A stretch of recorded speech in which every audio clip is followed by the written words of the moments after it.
I am going to introduce to you someone that doesn't really need an introduction for a OMSC. And Bill has been involved in the coalition as long as I can remember.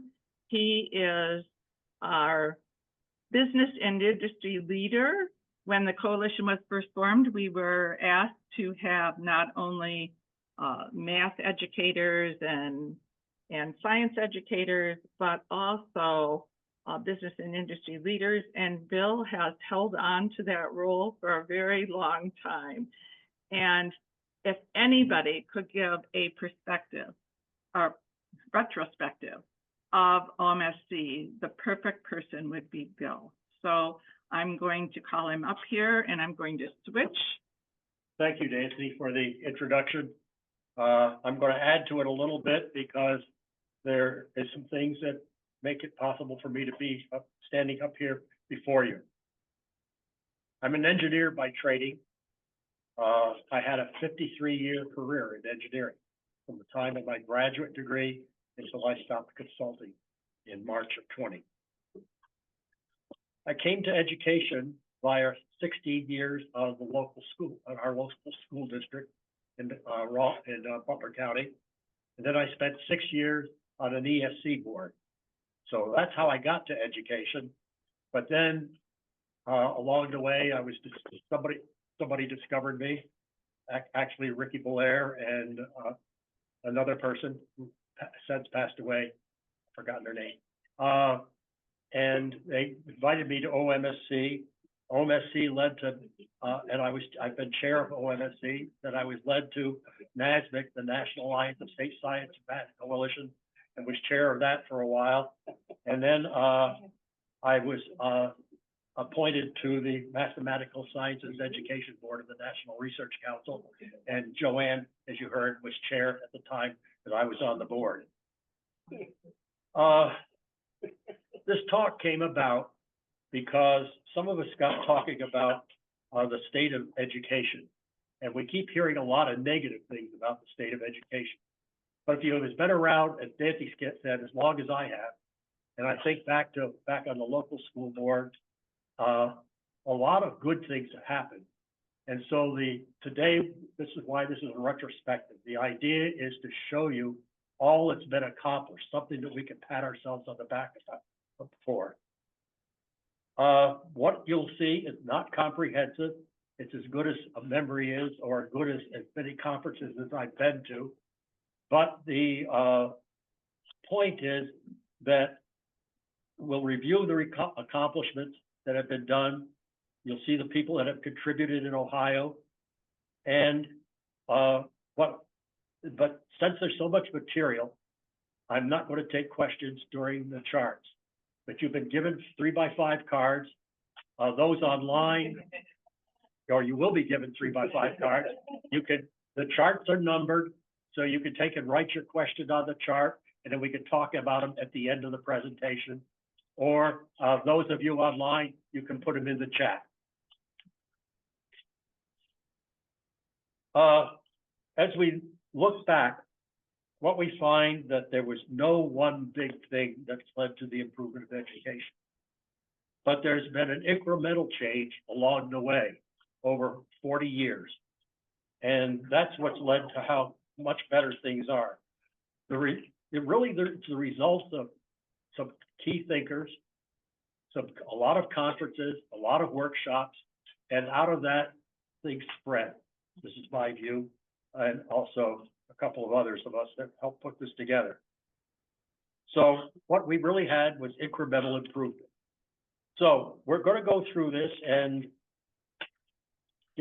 allow me to, I don't have to look at all my charts, but I do need to.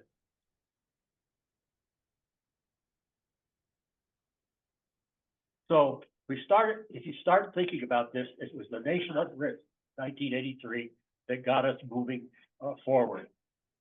Now, what we decided to do for today was to look at what all that's happened in the United States in education as a result of what started back then, and via the lens of finding the solution. Our document, our fundamental great document we did that was published in 2001. Now, there are 5 precepts that are fundamental to finding the solution. One was implement learning standards. The second was implement research based on curriculum and assessment. The third was empower qualified teachers. The fourth was to commit to shared accountability and responsibility. And thank you, Janet, and align with this. So what we're going to do is, so I hope I'm not, the bottom line here is going to cause a problem here. There's more to this chart.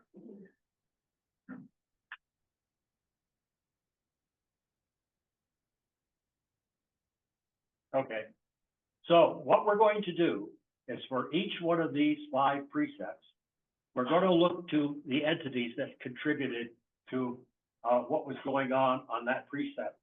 We're also going to look at the books or pamphlets that have been created by these entities. And then we're going to look at who the thought leaders were at this. So you can begin to get an idea about there's no real easy way to show all this information. I'm going to try. So if we look at implement learning standards, we see the entities. I'm not going to go through each one. You can read quicker than I can talk about them.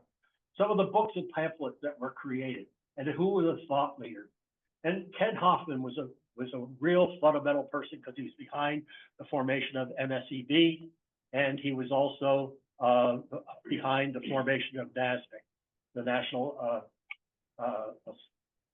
Association of State Science Math Coalition. And then we all know a lot of Barry Treisman at the Data Center. If we continue on, University of Georgia things were going on in implementing learning standards at OSU, and then of course through our OD back, when it was ODE back then. The exact dates we don't have, I didn't have access to. Concluding on this, we didn't forget the science people, and you can see Project 2061, which many of us were familiar with, and then the National Research Council, Roger Bybee was very prominent in that work. And then if we move on to implement research and based curriculum assessment, what we see is places where work was done. It also shows who the thought leaders were and some of the influential books and pamphlets. I would say to you that I want you to kind of pay attention to where these people were in the United States, where the work was done, because there's an interesting thing that shows up. But think about that. Then if you continue on, you see that Ohio State, the University of Michigan, Michigan State, University of Chicago. We've got two outliers here, the University of Arizona and University of California. But that's where some of the things came from. And of course, mentioning University of Arizona, Bill McCollum was very prominent in the work on Common Core standards. So if we, concluding this precept, we have the science portfolio workshops, our Cincinnati Paiute Swami part of that. NCREL helped us a lot with finding the solution. Ari Vanderpler and Gil Valdez were part of NCREL.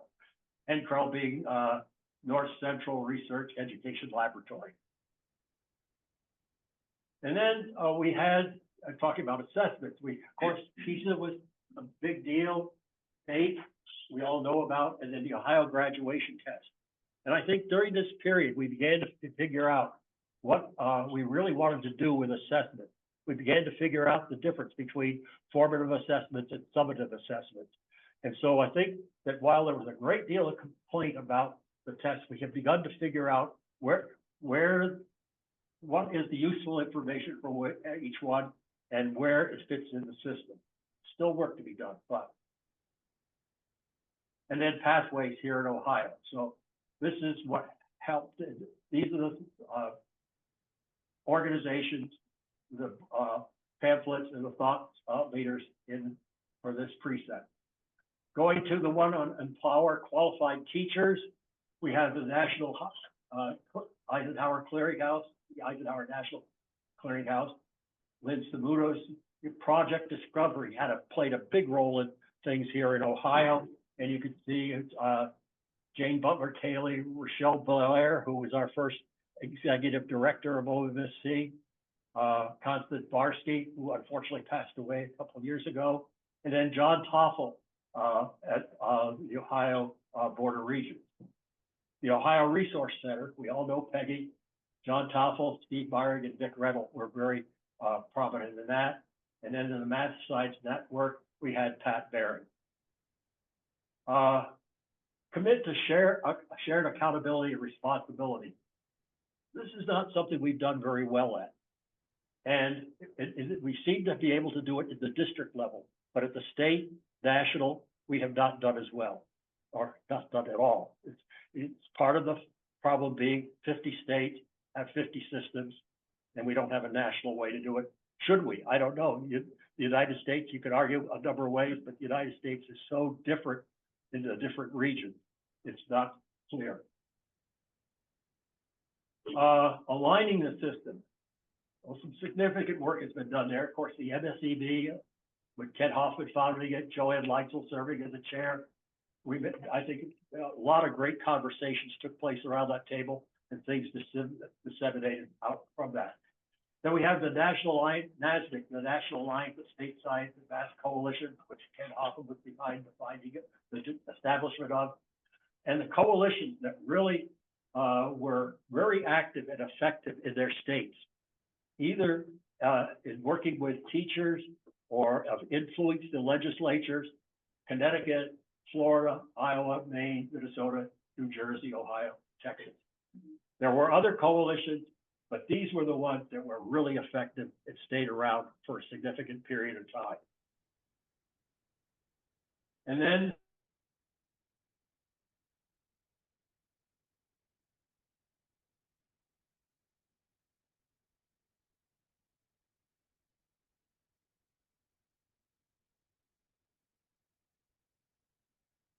influential as he interpreted the TIMS data, and then those of us that heard him used that as we went out and began, it influenced how we moved forward. And then the pathways here in Ohio. Now, something else happened besides all what was going on in those under those precepts, and I couldn't put down what was happening under the precept. I called it educational styles. Our language changed. Think about this. We talked about inquiry-based education. We started talking about project learning. We started talking about moving from the stage on the stage to guide by the side. Principal-led teams. Creating lifelong learners. This language really is interesting as I went through all of this to begin to think about how things really changed over the last 40 plus years. And I tell you this in a sense, you have no idea how old I am, but it goes back to I was born before World War II, so you can figure it out. But my education started in 1944. And I can remember math and learning things and how different it is from the way math is taught to my grandchildren today. Building on number and then moving out to the other parts of mathematics has just made a huge difference. There's a reason. Things come together a reason, if you think about it. And one of our things, I think, in one of our bookmarks that the coalition made, we used the definition of mathematics as a study of patterns. It took me a while to figure that out, but that really is a pretty good definition when you look back at how algebra works and other parts of the mathematics discipline. So, don't forget personalized learning. That's the other big trend. You got a card to put it on.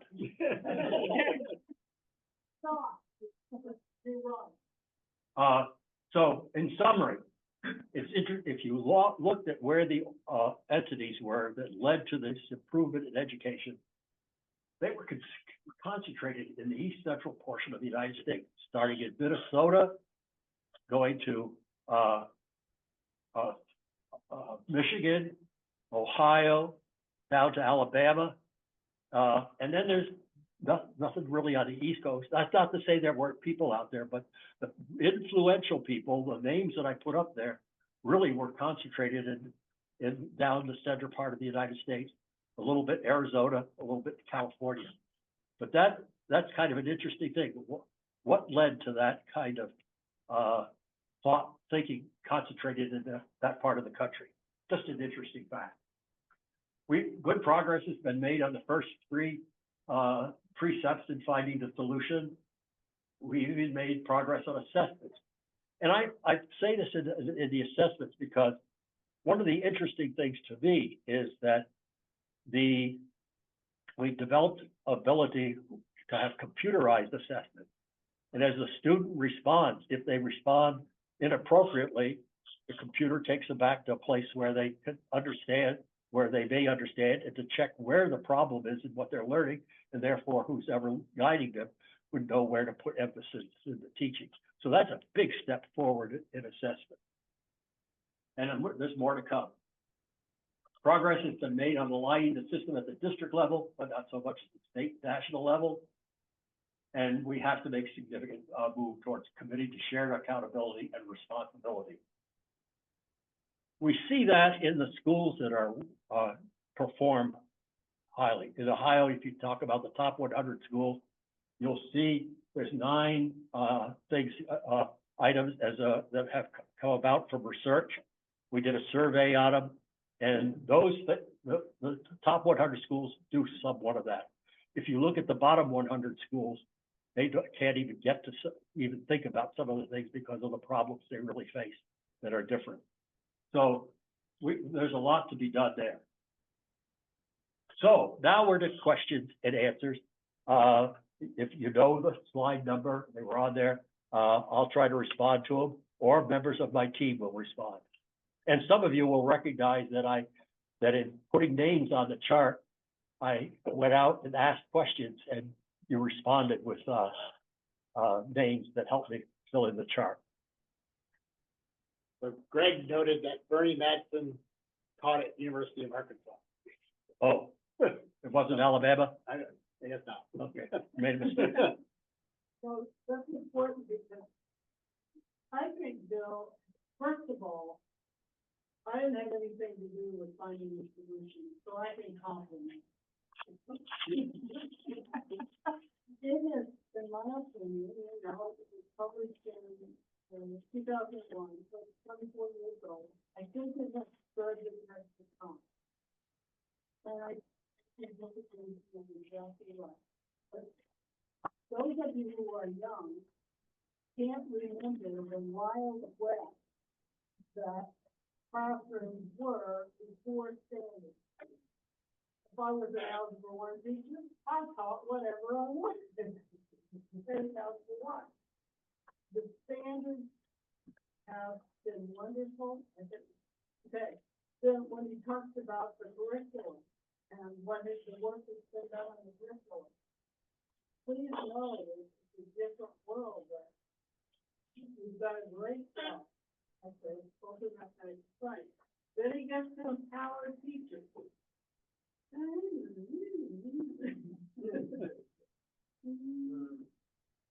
I think that there's been progress, and so much that. But then he also talks about committing to shared accountability and responsibility, and joining the system.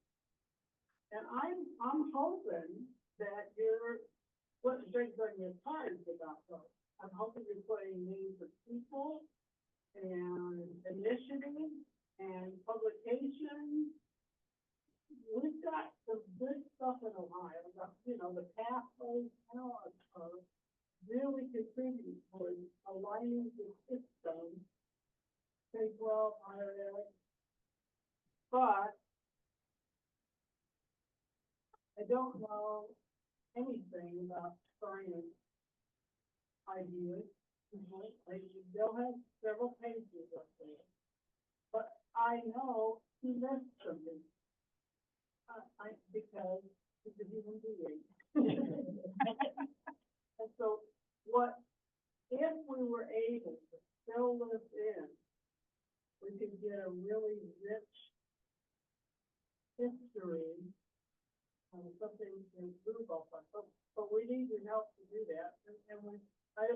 what did you say, Chris?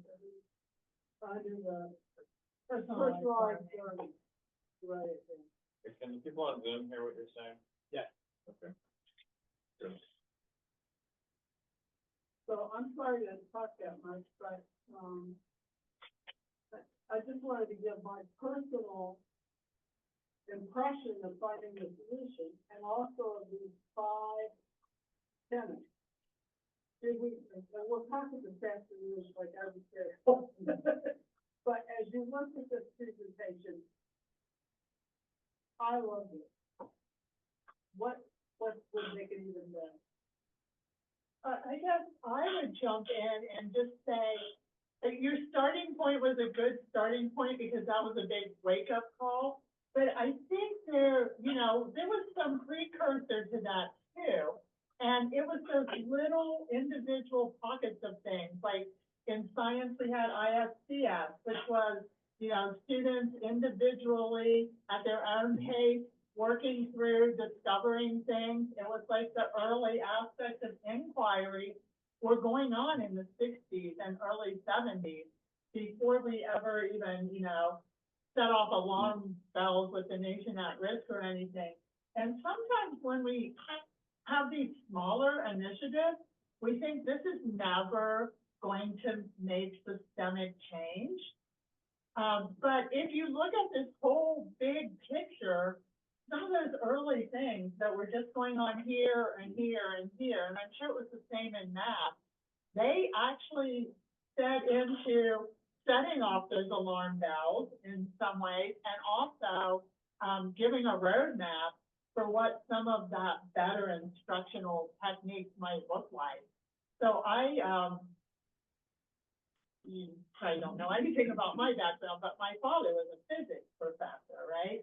So he was involved back in the 60s and 70s when I was still, of course, a teen child. With things like ISCS and training teachers and collaborating with the College of Education at his institution, which was Marietta College. And so I actually, as a, 10-year-old, 12-year-old, got to experience some of these things. So I have a weird perspective in seeing things that were going on in education even before my time. But I just wanted to, I'm taking too much time, but point out that some of that, pre-work might add to this timeline. Well, I don't know how, I know what you're saying, and I don't know, because I know what the 60s were in math. I know we learned about other bases. Oh, yeah. I know there were a lot of, Let's bring back phase 2. Yeah, the other bases are super important, it has turned out, right? but Yeah. I mean, I know there were things put in the curriculum in the 60s, and we did start with 1983, and that was kind of we've done all this work, and there's still a publication called The Nation, right? And so you're right, I don't know quite how to do it, because the 60s stuff in mathematics and science was really another golden age, kind of. But we started with 83. What's the general feeling, including people online? Should we try to go back to the 60s, or should, OMSC didn't go to the 60s? Should we just start with 83? All shaking his head. Well, I'm thinking those goes back in part to Sputnik and the national education exactly. response to that. And a lot of that, what happened in the 60s was development of curriculum. Right. So that there was a curriculum to begin to look at standardized instead of everybody doing them. There was at least some general curriculum. And maybe it's just a lead-in, not a here was this and here was that, but, leading up to this, we have these individual initiatives maybe kicked off really by Sputnik. I think you're probably right. And, but that's a good way to think about it. There were these individual curriculum projects, which is really what they all were. Right. I think it's important to realize that in response to Sputnik, there was quite a bit of NSF funding for professional development of teachers. Most of our leaders in the 80s and 90s that were working on standards and developing the curriculum their graduate work through National Science Foundation funding, and they were our amazing leaders. And then through the 80s and the 90s, there was the Eisenhower Professional Development Program, the statewide systemic initiatives, the math and science partnerships. And then, they kept going, and then there was No Child Left Behind, and there was continued funding for these. And when I got to Ohio in 2007, I had a budget for additional math science,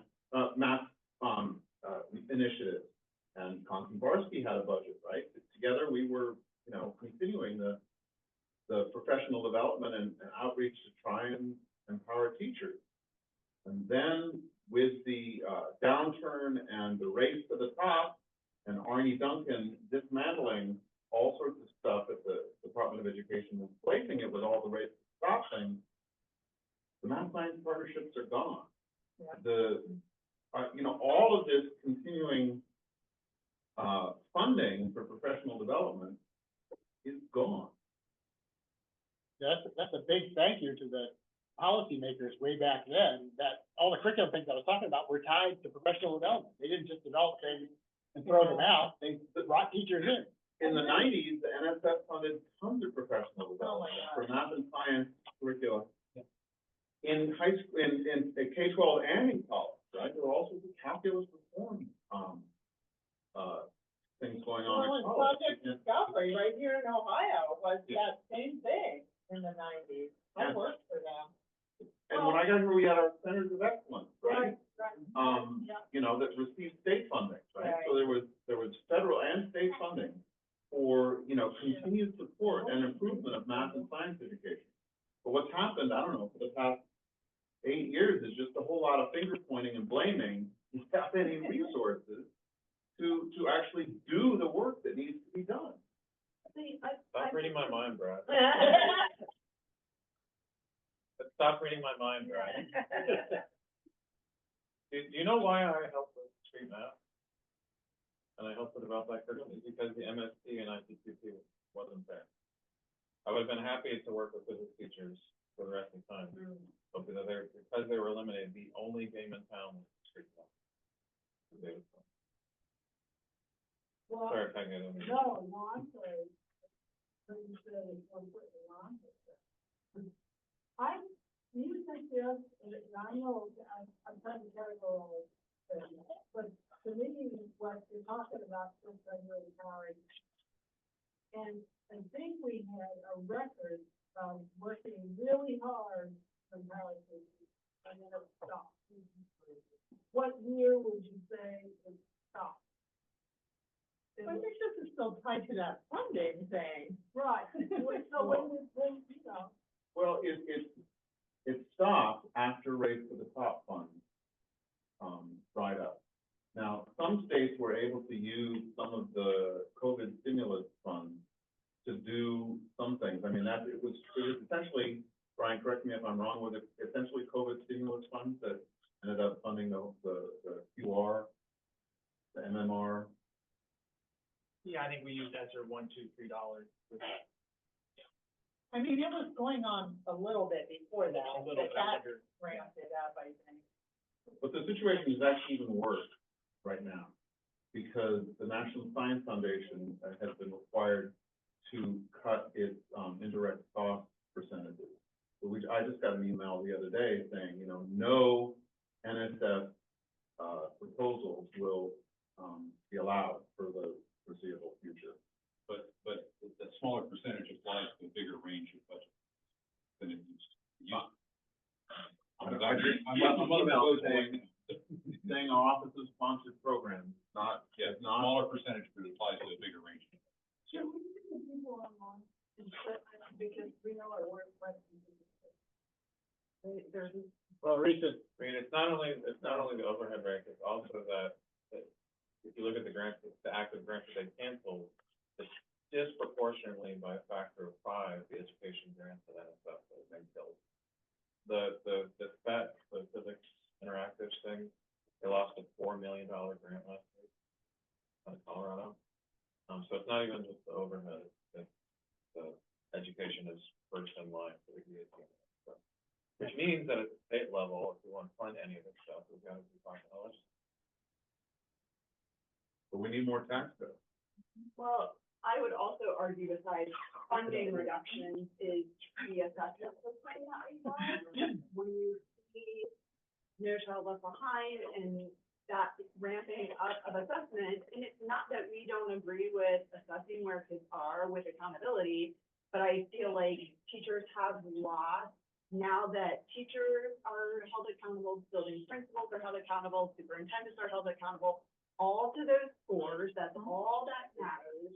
Like, now, I mean, if you look at, like, the ELA curricula that the state is allowed to adopt, in science degrees, they are so scripted, like, there's no chance for any creativity or any, like, personalizing learning for individual students that you have. And I feel like the assessment system is a big part to blame for that. We see that in science, where because there's no assessment until grade 5, there's little to no science instruction happening at all. I mean, I was in a district where, like, principals were told, tell your teachers to stop teaching science and spend more time on ELA up through 3rd grade, and then ELA and math through 5th. Yeah. So, A whole bunch of comments, what it's worth. One, in terms of account, folks you're recognizing in terms of significant contributions. If you had Yuri Treisman up there, I would throw Saul Garfunkel in there, even though he's an East Coaster and ruins Chicago. Okay. Go math and thing that takes significant contributions over the course of that. You put that on your card? Okay. I mean, for all practical purposes, 'Cause if we- mathematical modeling our world stuff that Right. changed a lot of things, I think. So that's one. Dovetailing with what Brad said about the NSF funding around the Sputnik thing, I was the beneficiary of some of that because my precocious young middle school and then high school math teacher, when I was a student, way back in the longer than I'm gonna divulge, was one of those folks that, because there was funding and stuff, decided to go on to get a master's degree and became not just a darn good teacher, but a master teacher and stuff that influenced my high school education substantially. And then it's not always about the money, but it's not never about the money. Okay, so, sorry, Joey, sorry.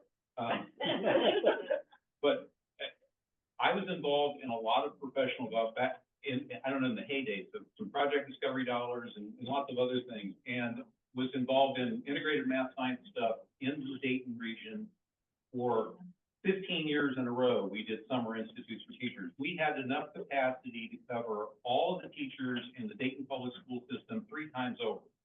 But what we experienced was the same 20% of the teacher population we saw every summer, and the other 80% we never saw and stuff. So the resources were there, the things, and tremendous stuff came out of that, but a small percentage of the teachers participated and benefited from it. Something needs to change when it comes to, if there are those opportunities for growth in the profession and stuff, they need to be taken advantage of by more folks. Does anybody online have any comments? Some comments from online. So we have, Greg was saying that Ohio currently has an NSF grant called QuantNet, which is supporting higher ed instructors of quantitative reasoning and going to expand to other states. NSF direct went down to 15%. MMR, AQR, professional development, mathematical pathways has a huge impact on high school and math instruction in Ohio.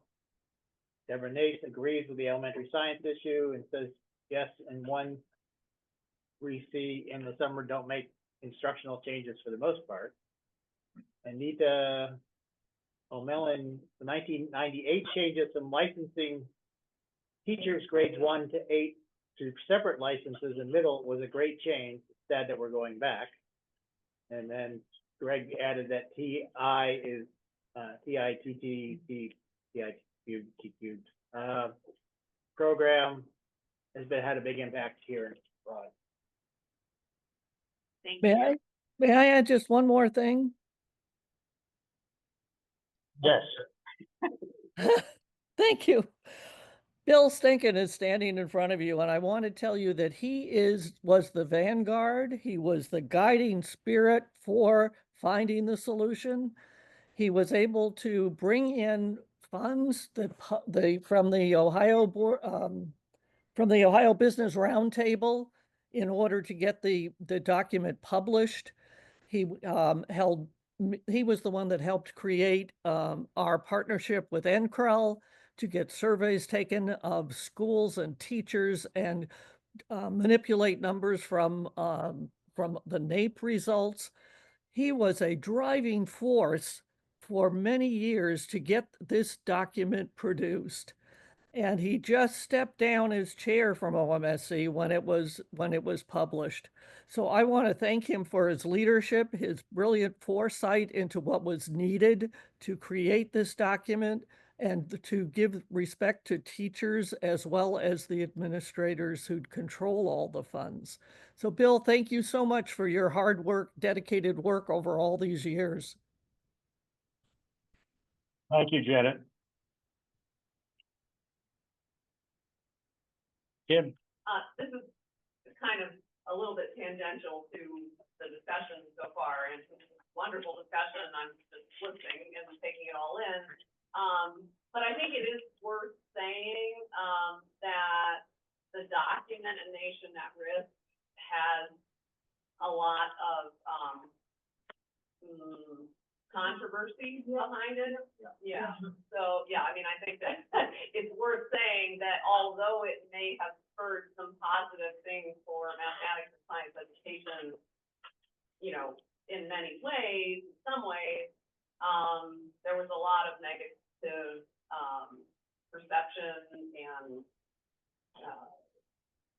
kind of questionable interpretation of data at the time that drove that. So I think. Well, and one of the things, yeah.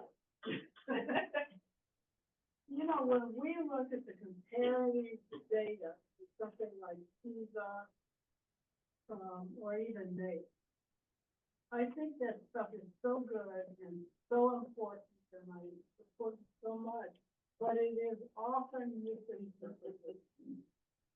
And if people look at it and go, oh, we're really bad. We have to understand it. And we don't. We're pretty naive in the way it's looked at and presented. But I think we need it. So. There's a mix there of, as she was saying, that, you know, Nation at Risk had its people that didn't like it. But you look at almost all the things on Bill's list, you know, even you were talking before about, you know, other number systems. Well, some people like that, some people don't like that, but you go through, you know, Common Core was a great pulling together of things, but then politically it exploded. And Common Core wasn't mentioned in this. Even under the part that was curriculum, we didn't say it. It wasn't mentioned, and it wasn't there. So, yeah. But can you see, guys, how big this is and how it might be really important? And we're just scratching at the beginning of it. Bill has done such a good job to launch this activity. And I stand by what I said, that these 5 components are right. So, you know, you're going to get a chance to discuss it, whether it's this afternoon, but I got to talk about that. But if we put meat on this, and we're just showing the NCCM has a timeline on math. And we need to look at that. I didn't see that before, but this, I still think that this has tremendous potential to be a significant document in terms of what's happening in American science in the state of Ohio and how it interacts with what's going on there. I think it's good stuff. Are there any other questions? What happens this afternoon will build upon what you saw this morning in terms of the status and then looking to the next steps. There's Yes, Dan. I would suggest that when we're focusing on mathematics and branching out, 1983 is still a significant year, because that's the year that legislation created minimum standards for Ohio schools, which led to the first generation of standards, the beginning of the state assessment, and a lot of other things along the way. So, taking a look at that as a key point is still an important thing to that year. Thank you. Any other questions or discussions we want to have at this point? If not, I have two quick things I want to do. Number one, I want you all to give yourselves a round of applause for your contributions to math and science in Ohio.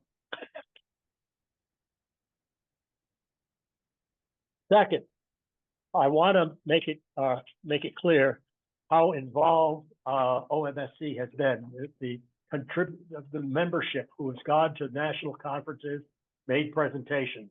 Of course, Joanne Leitzel, Ricky Belair of AMATIC, because she was one of the co-executive directors of Project Discovery.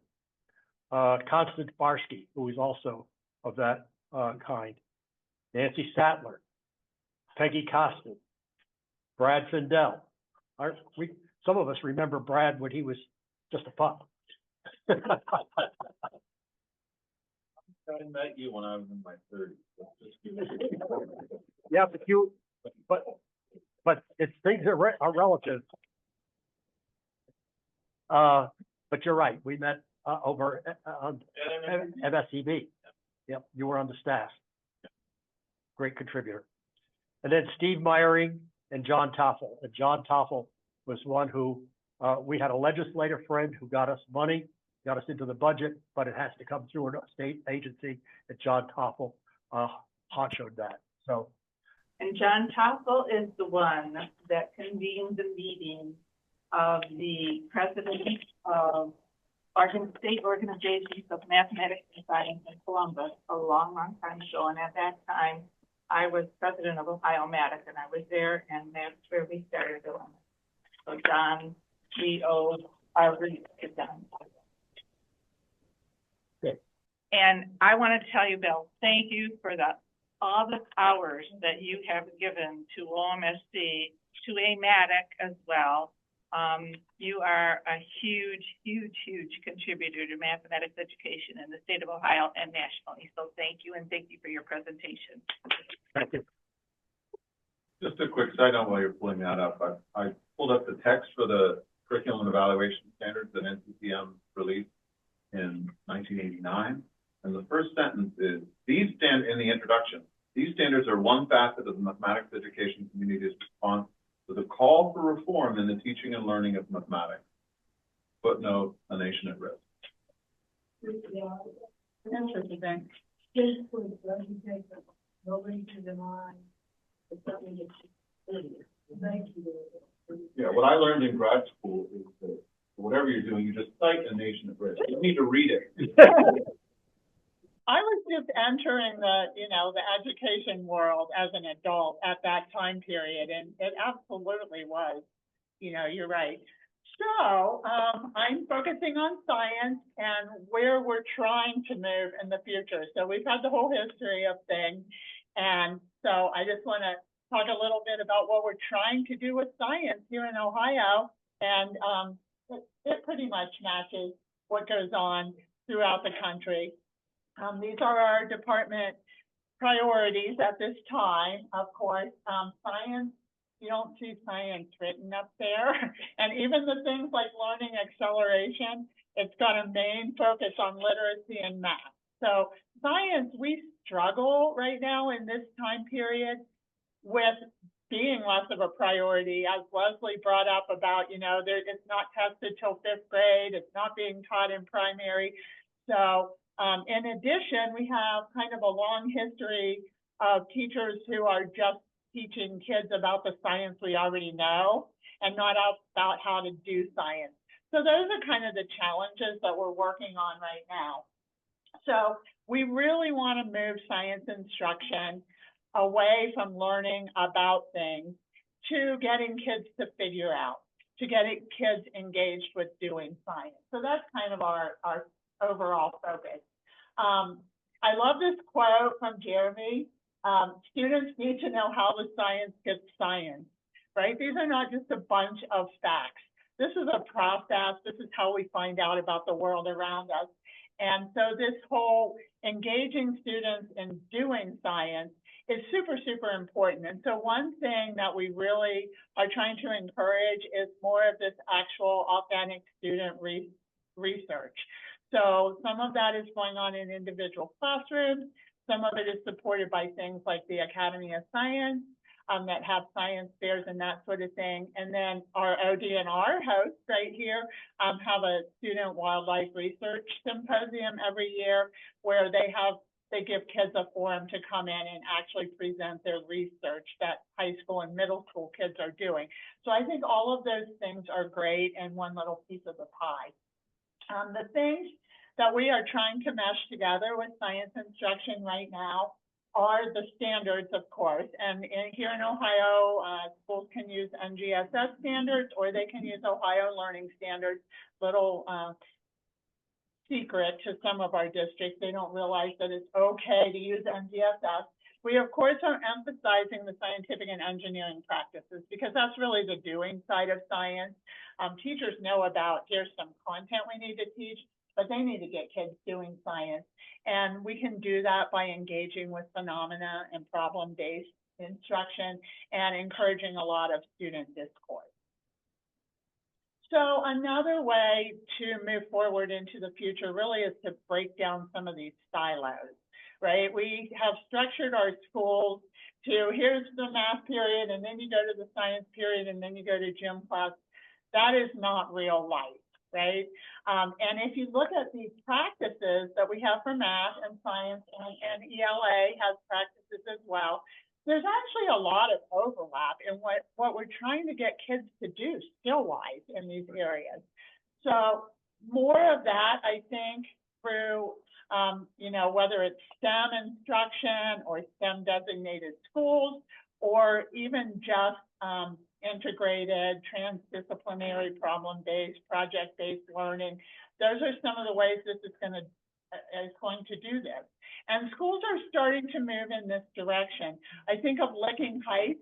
I just love what they're doing because their superintendent says we need to make school look more like work and less like a classroom. And I think that's just such a great quote. And they, this is what I love about them, they are actually basing their instruction around science, right? Because they feel like science is the study of the actual world out there, and that's what we're preparing kids for. And so they're putting in all kinds of outdoor spaces, land labs, prairies, and then they're trying to use those as the source and site for their instruction in these other content areas. So instead of science being, you know, the wicked stepchild or something, they're centering it. So I love that. Of course, what we really want kids to be doing, because this is the skill you need in real life. This was the center, by the way, of the intersection with ELA, math, and science, is really constructing arguments from evidence, right? So we're encouraging the claims evidence reasoning model in science teaching, and kids, I mean, adults need this out in the real world, right? You can't just like read something and go, oh, here's some data and here's this claim, and they may have nothing to do with each other, right? But people are just buying into that rhetoric. And then I wanted to also emphasize this whole concept of place-based instruction. This is powerful. And, you know, back to the Licking Heights example, you know, taking kids outside, giving them a common experience at a location or around a phenomena or whatnot, can really give everybody a shared experience to kind of hang their learning on. And research has shown that that is very powerful. And this feeds into this personalized learning that Chris brought up a little bit too. So we want to get kids outside, we want to get them looking at things that are local here in Ohio and learning their science around that. And so basically our overall objective right now, as we work with educators in the science realm, is to help them navigate from being a lecturer to being a learning facilitator and, you know, doing all those things I just talked about. So that was the quick and dirty version of what we're doing and trying to do as we move forward from this point. So, Thank you, Lydia, very much. And, Janelle? Okay, so I am going to drop the link to our new standards. Those were just adopted in March of 2025. We have adopted the ISTE standards. So ISTE, if those of you that are familiar, ISTE stands for the International Society of Technology and Education. It's an international ed tech organization, highly regarded, and we have adopted those. So the link is there in the chat. I don't know if you can share it with the people in the room, but those standards are available. And our model curriculum to go with it is in development. We hope to have that available by the end of this year. Hopefully being, oh, I see you have it up on the screen, so perfect. If you go down, there's a PDF there. It goes into, there is a slight shift and we're offering some sessions on those too. That information will come out next week about our sessions to go into the shifts from our old standards to our new ones. But now we're focusing more on what we want the students to be than versus what they want them to know and do. So now our strands are more like, empowered learner, digital citizen. So what are those things that we need to do to help students become these innovative designer, knowledge constructors? So you'll see our strands are different and our content statements are a little different too. But yeah, we'll be having the model curriculum to tie into that hopefully here in winter. And we'll give you more information then, but feel free to reach out. Our email address is, I'm going to put that in the chat too. Instructional technology at education.ohio.gov. If anyone has any questions.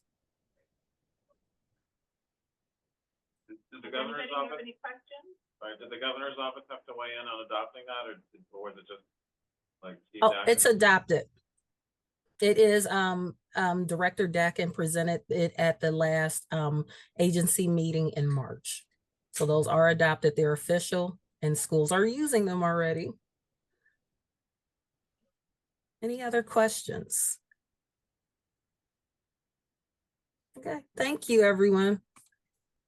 And Brian is the mathematics guru that has been part of this coalition for a very long time. And we thank him for giving us the perspective of this. Okay, so what I'm going to talk to you about with the remaining time before lunch is going to be mathematics in Ohio. And in particular, it's going to be the topic you've been waiting for since last July. Yeah, hold on. So you probably already know, we've talked a little bit about this before, but when we started this project around the math plan, we brought together more than 30 instructional experts and system leaders. We are fortunate with the group that we have here with us today because we actually have 3 of them in the room. Brad Findell was a member of the advisory. We had Lee Wayan, and we had Nancy Sattler as the OMSC representative. They made up a group of experts from around the state. They had deep expertise in mathematics, instruction, advocacy, awareness, and they really helped write this plan for us as a department, as an agency. So we want to just take kind of a moment, recognize them that are in the room. Thank you, because really what you're about to hear, we wouldn't have without their input and others like them from all over. So with our vision with the state, the vision of this plan is to empower all students with the confidence and ability to apply mathematical concepts, procedures, and reasoning, enabling students to thrive in a variety of contexts, life experiences, and career pathways. We're going to kind of pause on this slide for a little bit. I think I've shown it to you all before, but it's just something that we started a lot of our advisory meetings off with just to kind of set the tone each and every time. And it's kind of a nice way to just sort of calibrate what's about to come in the rest of this conversation. And that is, okay, what is the plan? What is not this plan? This plan is really meant to be a communication and guidance tool. It is going to create a coherent framework of strategies and approaches to improve student math achievement across the state. When we release the plan, date to be determined, you will see in there, among other sections, you'll see an instructional vision for the state. You will see a section on MTSS. If you're not familiar with that, that would be multi-tiered systems of support. You'll see those outlined specific to math. You will see some communication around professional learning, as well as connections to using research and evidence-based strategies to support math instruction. The plan is not an effort to change the department's instructional vision, nor to change the Ohio Learning Standards. That is not what the goal or the intent of this document is. It is not meant to be a standardized prescription for how teachers are to teach. We still are going to honor and maintain that local control and that teacher autonomy. So if you are using standards-based, competency-based, performance-based, project-based, you can continue to do that. That is fine.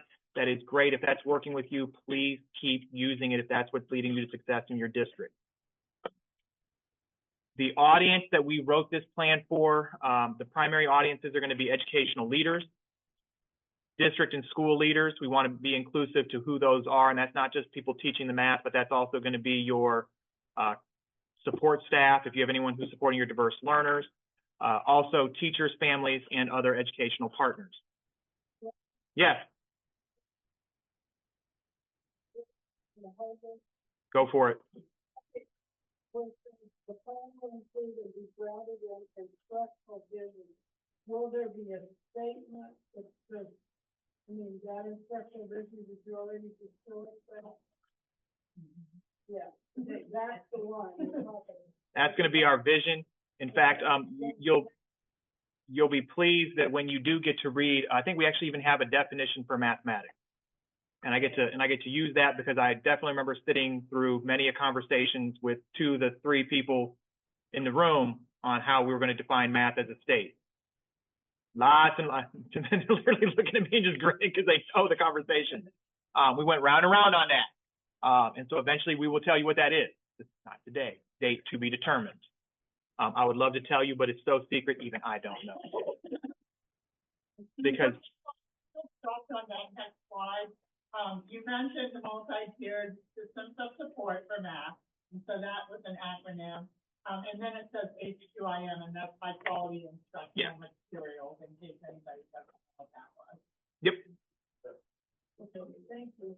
Well, he said multi-tiered systems of support, and I just repeated that, so you just weren't listening. And then Rod, don't be shocked if you see MTSS in the math plan, but in the next, let's say 6 months, you see from the department more of an integrated multi-tiered systems of support.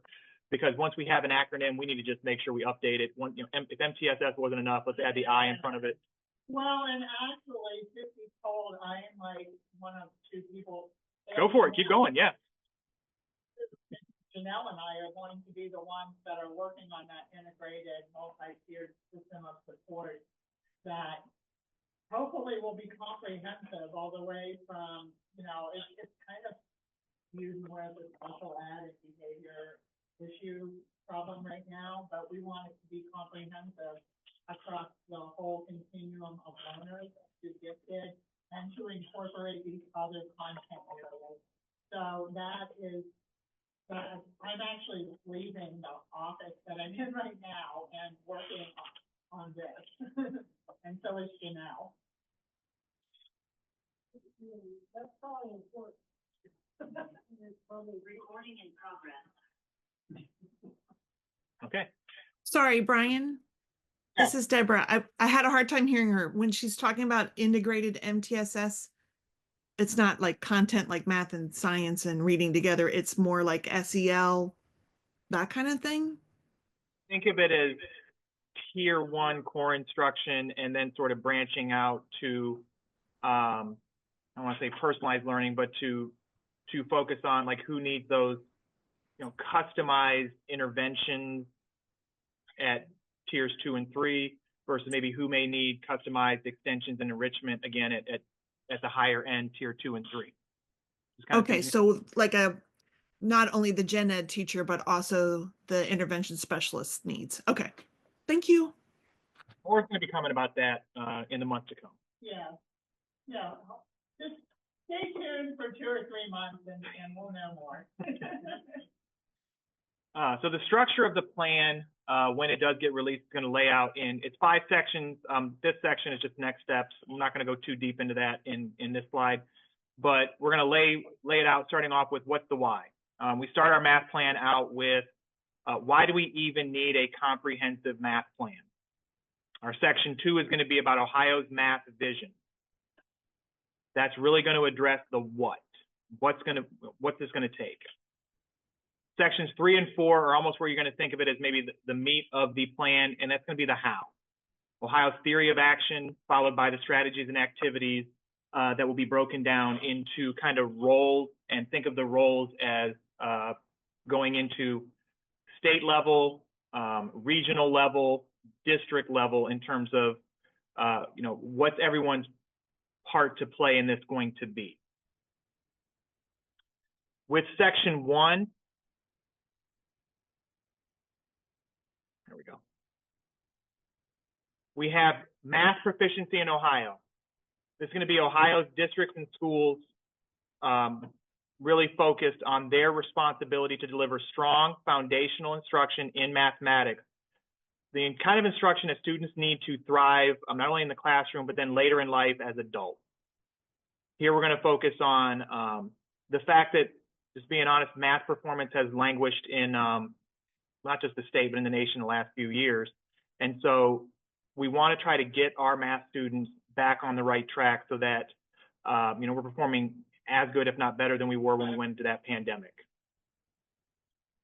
Over the past 2 years, and we'll start looking at Ohio's math improvement initiatives. Over the past 2 years, Ohio has launched initiatives grounded in the learning standards, as well as research and evidence-based teaching practices to enhance math instruction and learning.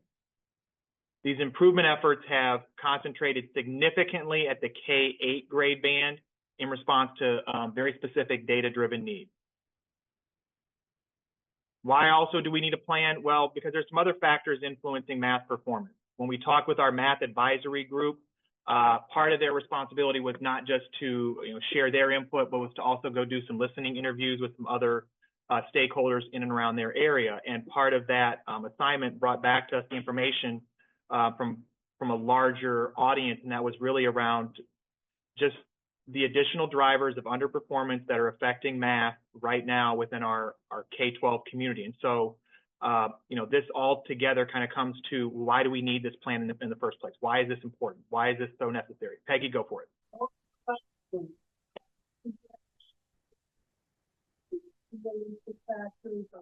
There will be about 10 that they came up with to kind of, here's sort of, if we were to almost high level summarize, what these factors are. And that's something that certainly, like, the math team is looking at doing when the plan is out. People have time to internalize and discuss it. Is maybe doing that as more of a topic of discussion with an audience like yourselves around, okay, well, we didn't put them in any particular order. But if you were to think about your role at district leadership, classroom, what are the biggest ones affecting you? And really starting to kind of, let's take it back to home base. My classroom, my district, my students. Of these 10, what are the biggest ones affecting me? And having some conversations around that as a math community in the months to come, because I think that's going to be a very eye-opening discussion for the general audience, the broader audience, the same way it was for the advisory. That here's kind of 10 big things, and we're all going to rank order them differently because we're all going through similar problems, but they're affecting us differently. We wouldn't necessarily rank order them as the same hierarchy of needs at every district. Kim, yeah. I would assume maybe that conversation would also include in our tiers, what can we impact, like, from those factors, like not just what's impacting us, but how can we have an impact? don't be shocked if that is a presentation coming to a session near you sometime when this is all released and everyone can actually read the plan. Yeah. But I think you're kind of starting to see, you know, this, think of this as sort of just a socialization of the plan because you can't see what we're alluding to. Right.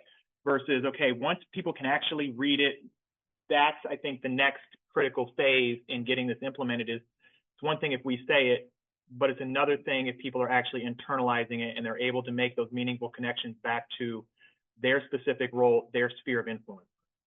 And like, you know, again, your personal role is gonna look different than like Peggy Casson's, than Lee and Brad's, than mine. But we're all fighting for those common goals. We want what's best for our K-12 students and their families. That's what we're aiming for. I'm very interested. No, that's good. That's good. And if we're and you know, as long as we're not diving into lunch, I don't want anybody hangry and hostile with me. I know you all do a great lunch. So with section 2 of the plan, this is where we define and really set out what the vision is. You see it's going to kind of subdivide into 3 separate sections. The importance of mathematics, a shift toward rigor and equitable access, and Ohio's vision for math instruction. Yeah, don't be shocked if that's, you know, like I said, it's not ready yet. Don't be shocked if that's not a word you see when it's finally published. But we're going to outline, you know, what this looks like across the state for all students, including our multilingual learners, our gifted learners, students with disabilities, our economically disadvantaged students, our historically underserved populations, and others, because we recognize that they must have access to rigorous instruction that is able to advance their growth and confidence in mathematics. In section 2 of the plan, we're going to set the foundation and expectations for math instruction, focusing on really being grounded in the effective teaching practices and the standards for mathematical practice. So as you kind of go back to your, you know, to your districts, if you, you share out about what you saw, you heard at this meeting, you know, for some of that initial anxiety, what's this math plan going to do? It's going to be grounded in the Ohio Learning Standards.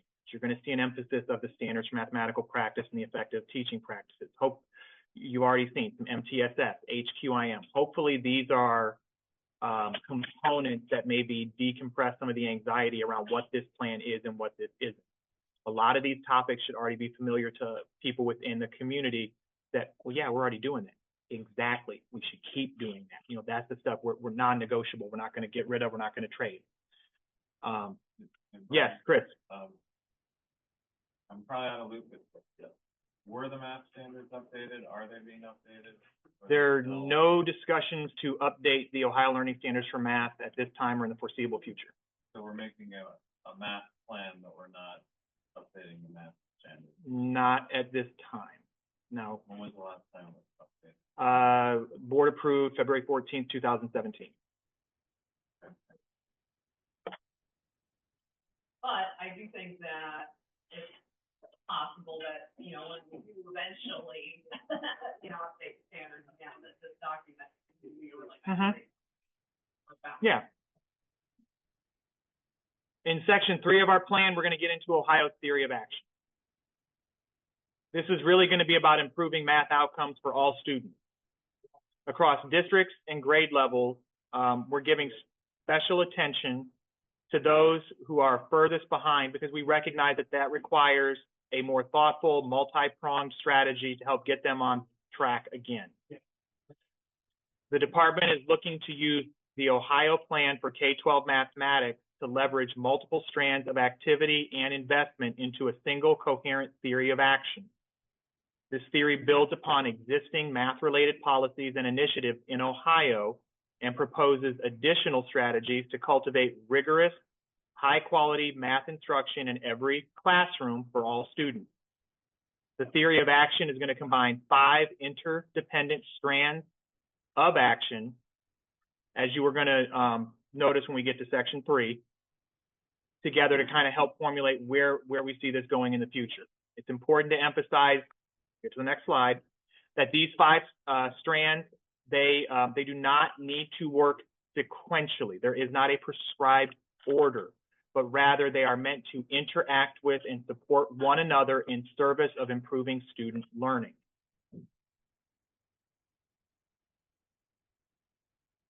Okay, so what are some of these going to be?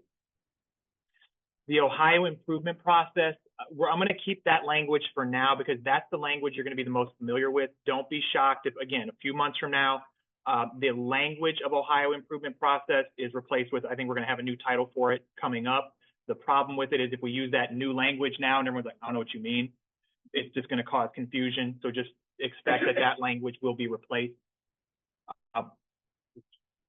Our other aligned systems, really focusing on working with early childhood and seeing that there's value in that pre-K, K handoff as students come from early learning into our K-12 system. We're going to utilize a lot of our regional systems of support, and I'll get to that in a moment. We're going to try to partner even better than we have in the past with higher education because we see them as critical players. And ultimately, we want this to culminate in meaningful career pathways to students. And let's talk about some of that. So with the Ohio improvement process, this is the recommended framework used by district, building, and teacher leaders to plan for local continuous improvement across grade levels and subjects to impact student achievement. With the OIP, they have leadership teams, which are usually classroom, school, and district members that come together to use this framework to engage problem-solving strategies as they take actions to remove some of the barriers and implement solutions.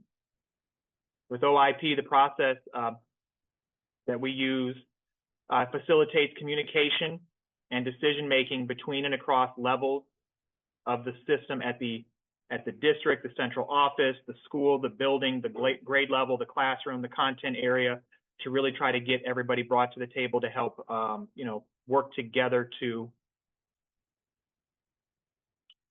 find common solutions. With regional systems of support, this is Ohio's educational service centers that are currently providing districts and community schools in each region of the state with professional development, technical assistance, and administrative services that help improve the student learning, enhance the quality of instruction, expand equitable access to resources, and maximize the operating and usage of fiscal efficiencies. With early childhood, like I've already kind of alluded to, that's really just seeing that there's a need to make sure we have a strong trade-off as students are moving from our early learning standards in our pre-K levels into our K-12 system, that we have a coherent transition, that the learning has a natural progression, and we're not creating gaps within our standards, but also that we're creating, a quality learning experience so students are ready to be successful when they hit kindergarten. With higher education,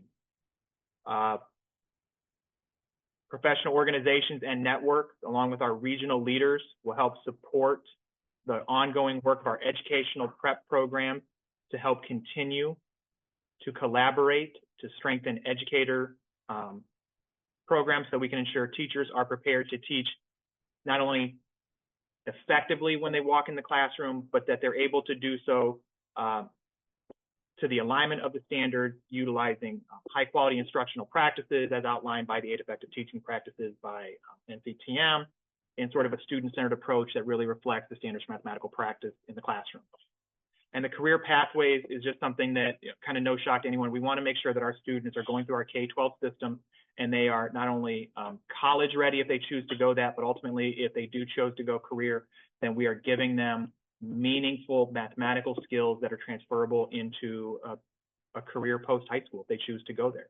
We want to make sure that all the stuff that they're learning, they're not just learning for the sake of learning, but they're learning because it's going to help them in the real world. It's going to help them in a job, in a career. It's going to be valuable for them even beyond high school. When we get to section 4, that's where we talk about the strategies and activities. And I referenced before that 3 and 4 are really the meat of this plan.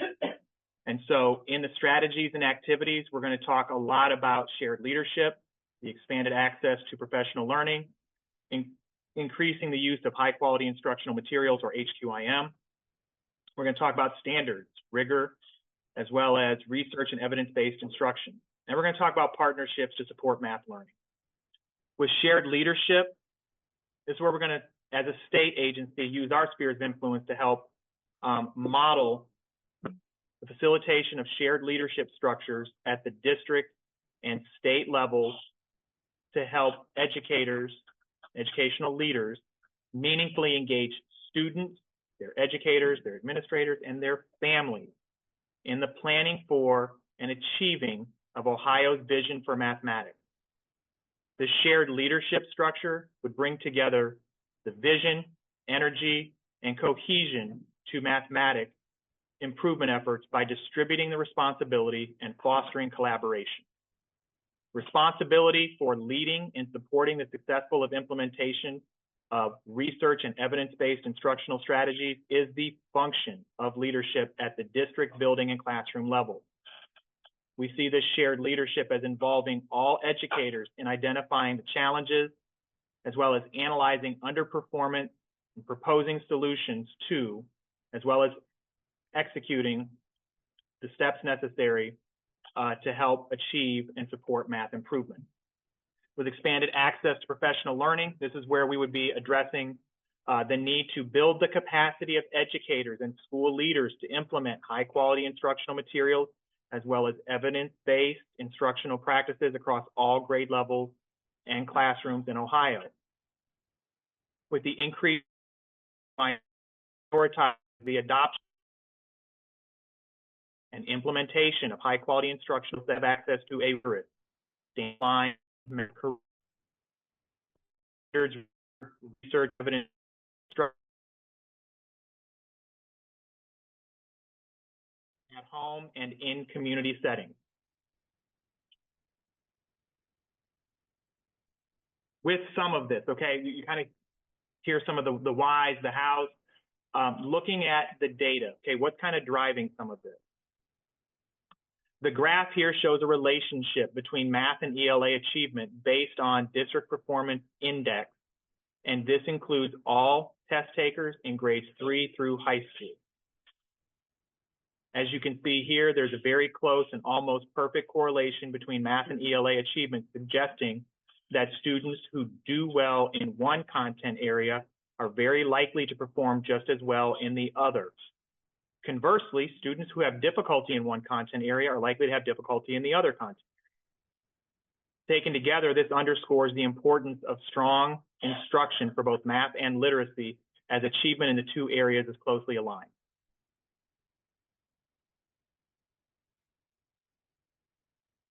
And when we're done, Nancy already has the entire deck. She can easily share this out to you all and to your members, so that anything you need to look at afterwards, you have. Wait, can you go back to that slide? Whoa. There we go. So this is just a, what age level is it? Is it elementary math, 8th grade math, 4th grade This math? appears to be,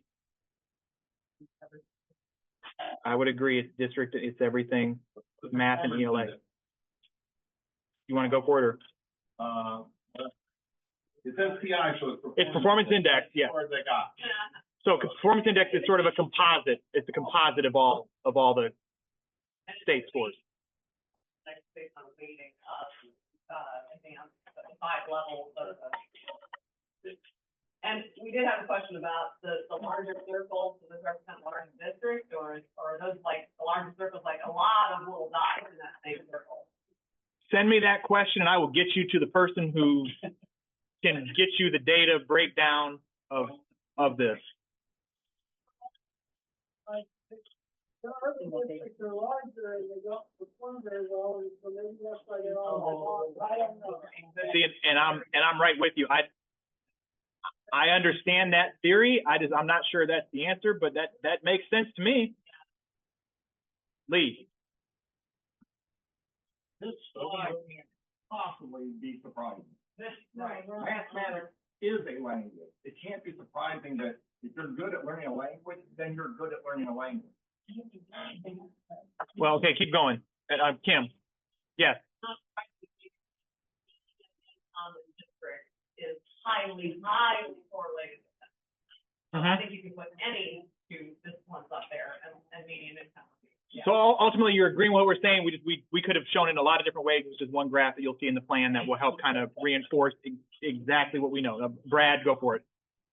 I just think it'd be better to swap the two axes, and then we can claim that math.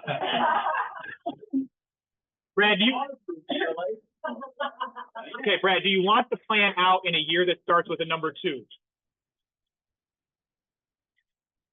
because, you know, inverting this graph is just, might put us further behind on our timeline. Basically, only need to assess one of them. They correlate. You only need to assess reading or you can assess math.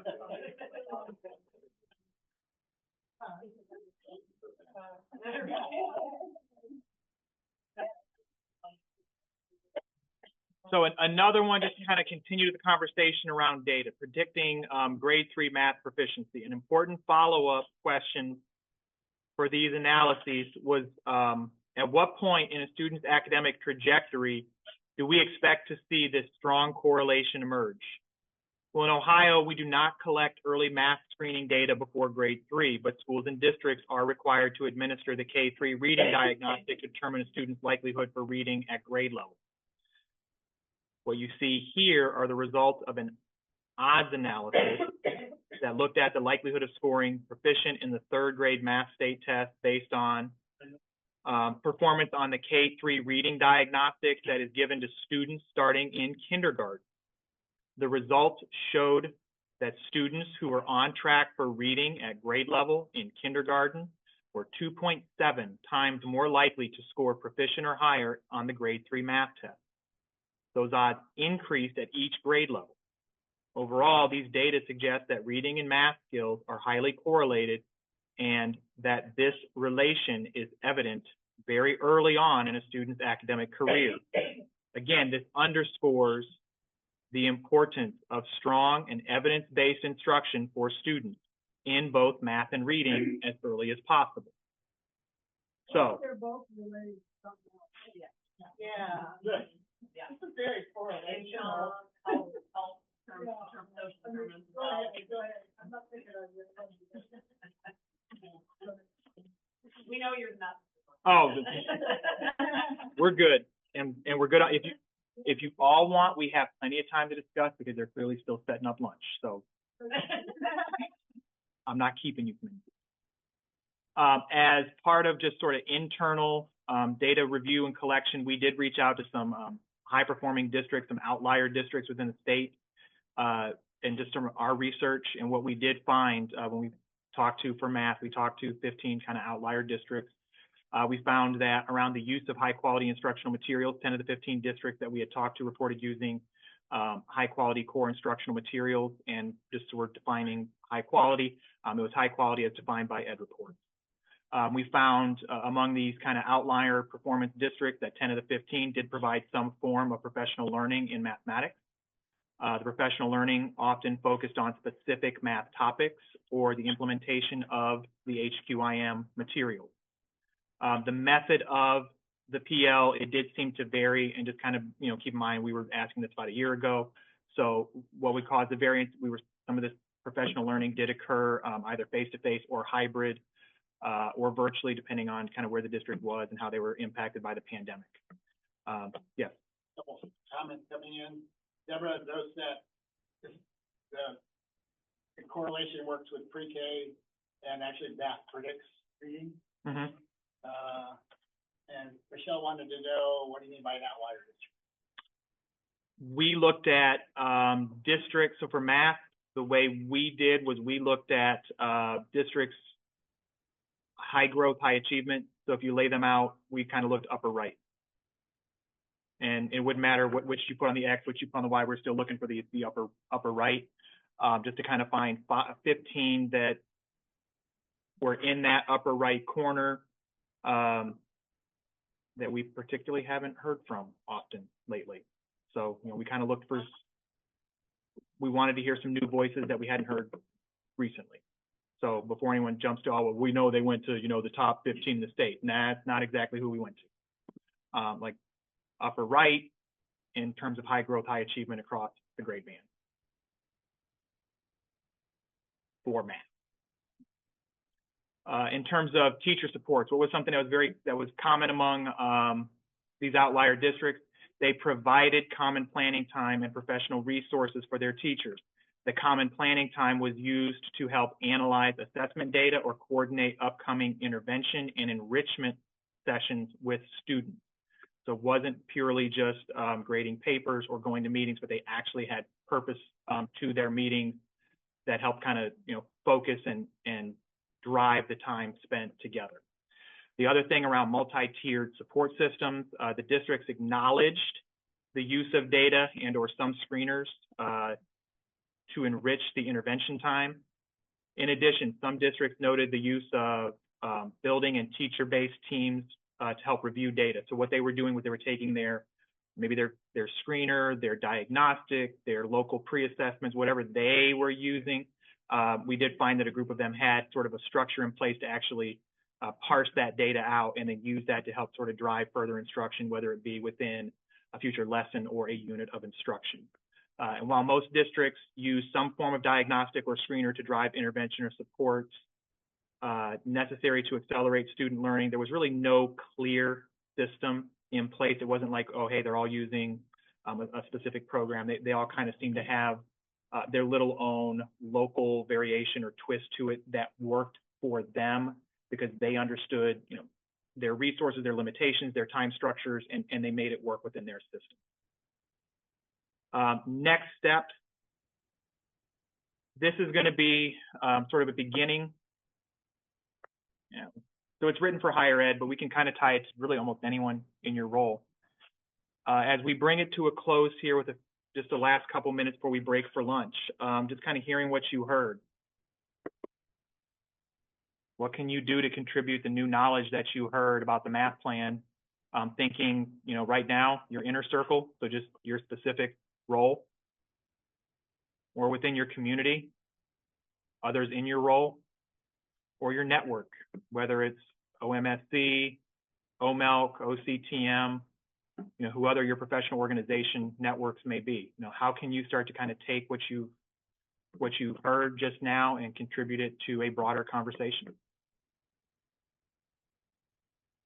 And we got about 18 minutes. Sorry, did somebody already ask about what makes it an outlier? So the math team looked at high growth and high achievement based on recent test performance. We looked at it for each grade and course that was tested. We put them together in a list, and wouldn't you know, a couple of districts appeared on that list almost every single time. So on the plot that you showed on the highly linear regression thing, so there isn't an outlier on. You're not looking at from that plot. So this would be a different data collection tool. This was done based on PI. Whereas with the math outliers, we looked at individual state tests for the last couple of years, and at third grade, at fourth grade, at fifth grade, at sixth grade, created like 10 different lists, put them together into one list, and wouldn't you notice some districts kept popping up over and over? Your math outliers are probably in the top right of that plot. Could be. But you did say you took into account growth as well. Growth and achievement. Growth is not especially necessarily reflected on this plot per se. No. Of the 15 outliers, did any of them have particularly close ties to higher ed, or they figuring it out? Higher ed, I do not think was in any of our 18 questions we asked them. It's a good question, but I don't think that was anything that we asked. Lydia, go for it.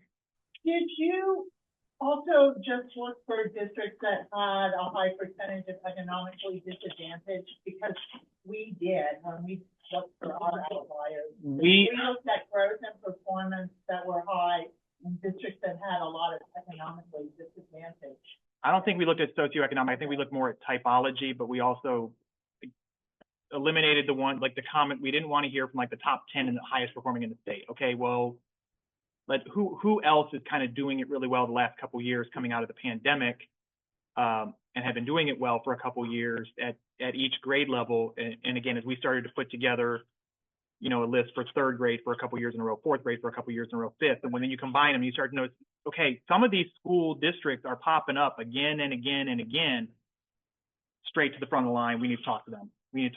There's something's going on with them that stands out. They're getting high growth, high achievement, a couple years in a row, and it's not people we typically hear from. How very close to your that? I do not. I know we've got a record of it somewhere. I don't think we've released it, and I don't. It's not. We're not naming them in the math plan. One good thing to president. And do they know they're in this cohort? They know they're outliers for math performance. It's not really a cohort, it's a group of people that we chose to interview to find out what they're doing that gave them exceptional growth.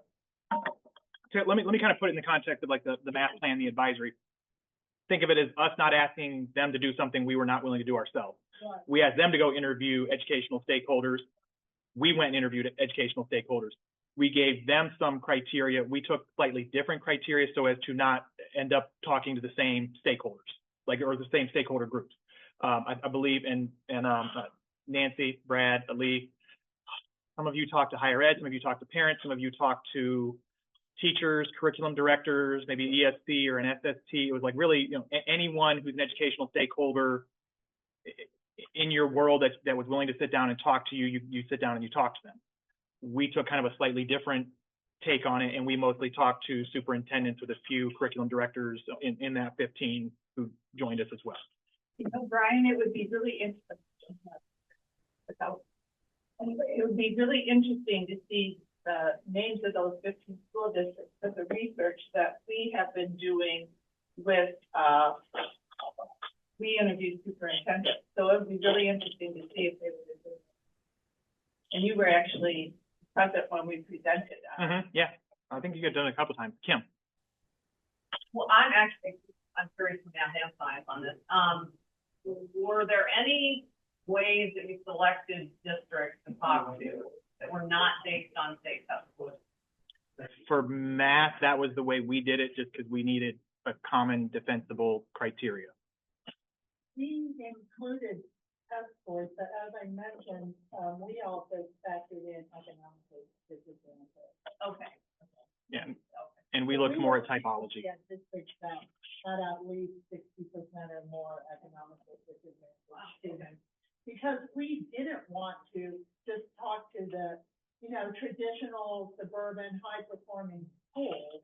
We wanted to see who was able to accomplish something, with your more average set of students. And Kim, for peace of mind, I will guarantee you there was a district that math talked to, that science talked to.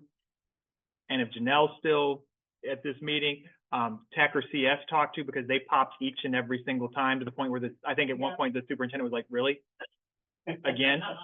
They were, that particular district was in every one of the 3 grade levels for science. They were the only district that was.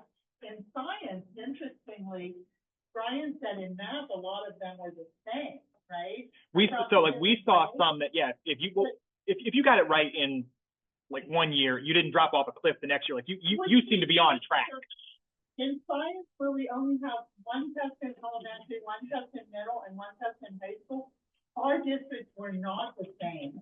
So what we really learned is this was very school or teacher person dependent, right?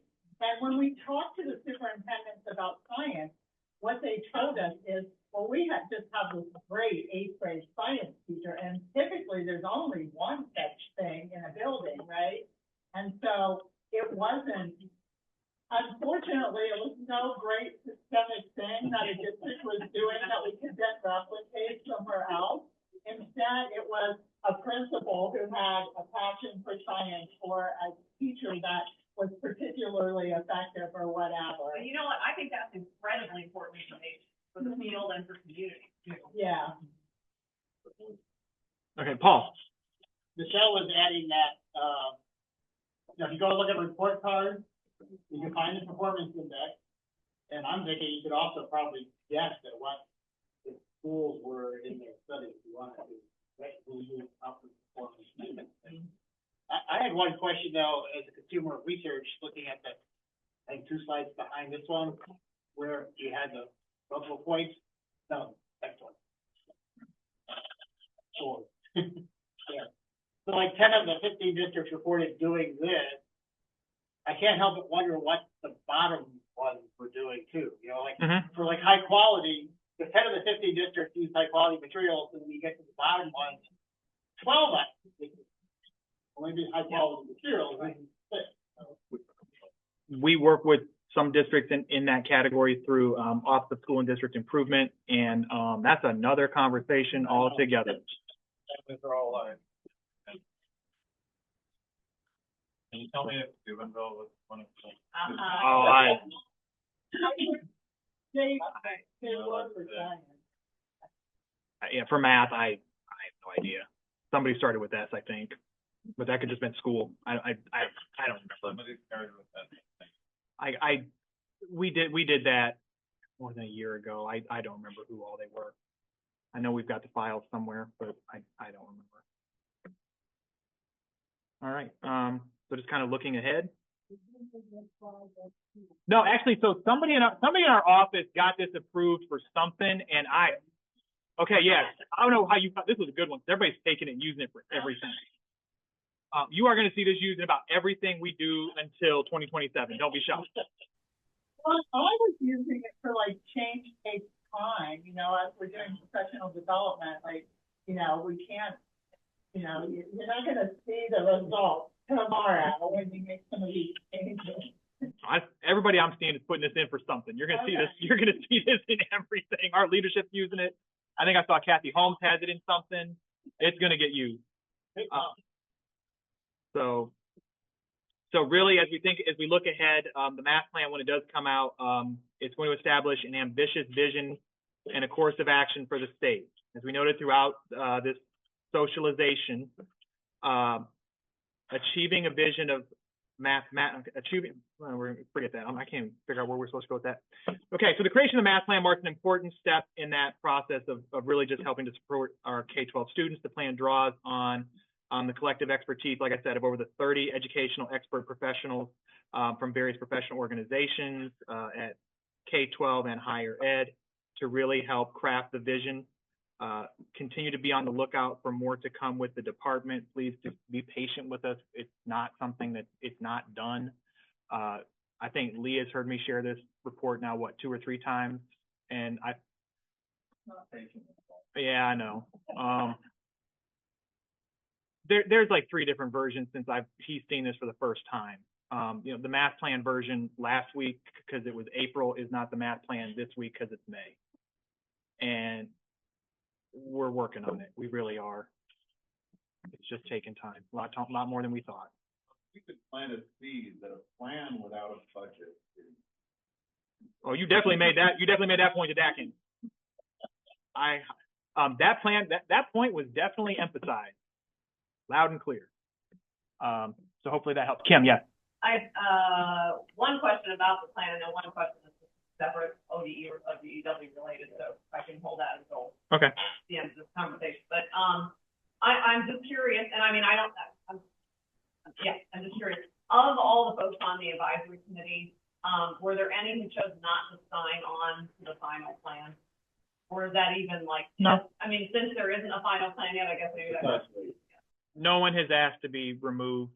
I think about the only thing we invited a couple that never showed up to anything. Nothing schedule-wise ever worked out for them, and just so otherwise. But in the end, we've got 33 from various institutions, government agencies, higher ed, K-12, so forth. Brad. The last time when some ideas were presented and some of the ideas were a bit new and strange, there was quite a bit of objection from the committee. Mm-hmm. No, that seems to go against what we were saying. So we hope it's been redirected since that. There was a small subgroup. Nancy, were you a part of the meetings in January? We pulled a small subgroup of you all after the November meeting to make sure we integrated your feedback correctly in January. Who was in that subgroup? Time, I thought it was last May, wasn't it? That meeting was in November, I think. We don't know about the January. No, there was a small group of you that saw it in Small group of you. Small group of the advisory that came in to sort of make sure we captured everything. And then I thought Carrie had sent everybody a draft version. I'll follow up with her, because at some point you will get a draft version, a preview if you haven't already, to see before it goes everywhere. The last time I remember seeing it last night. You definitely saw it November 4th, Monday night, November 4th, from about 3:30 to 5. Okay, never mind. Ballpark 3:30 to 5, because I had to do that from a unsecure network in a hotel. So Can I ask my second question? It doesn't have to do with that one. you keep going. We're good. Like I'm. So I'm curious as well, I guess it's kind of a two-part question. So am I correct in my sort of, you know, from the grapevine understanding that there is a proposal that is coming from somewhere in ODEW that any seventh grader that passed the gets an accelerator advanced score on the. Okay, not from the department. Okay. Okay. It's in one of the House bills or Senate bills. Oh, it is? Okay. It's in a House bill or a Senate bill. Is it in one of the budget bills or is it separate? Any seventh grader one. Sorry, okay, so it is supposed to automatically be placed in an Alpha One class as an eighth grader. It doesn't say Algebra 1, it says accelerating math. Okay, okay. Okay, all right. Well, but it also, of course, it's not fine, but it has a bunch of language about what you can value. So, but yes, it is in version of the. Is it in the House or the Senate? Is it? Because we need to know that, because, I mean, there are many people who are really worried about this proposition, and we need to advocate, so. Yeah, and if you can find, because I was trying to find it yesterday, and I couldn't find it, so, okay, thank you. All right. Correct, right, that was. This is a separate topic now, but I just emailed the whole list that was getting this stuff for this meeting. The link to the place you can look at status plots of various things. For, you know, for. I know you're apparently not familiar that this exists, so you can compare a lot of different things. The VA Ohio, Value Added Ohio site, yeah. Okay. I have to say, we have had some interesting discussions today. I appreciate the relationship OMSC has with ODU. And there is a fine line of Brian and Lydia and Janelle presenting information from the department to us, and then our comments back to them. And so they have very straight guidelines to uphold, and they do an excellent job of doing that. So I thank you very much. You answered the tough questions very professionally, and I thank you for sharing with us. The reason we're getting this plan today is the next time we meet as a coalition is in October. And by October, there will probably be another step to the plan. And so, and that was why Brian asked to do this today. So it is maybe, you might think it's a little premature. However, I think it's great that the department is willing to share this information with us today so that we will know about it before our October meeting. So thank you very much. And I do have to say, when you said to our group, finding a common solution, I thought that was great. And thank you for joining us for lunch. I know you won't be here this afternoon when we have further discussions about the future, but we appreciate you this morning.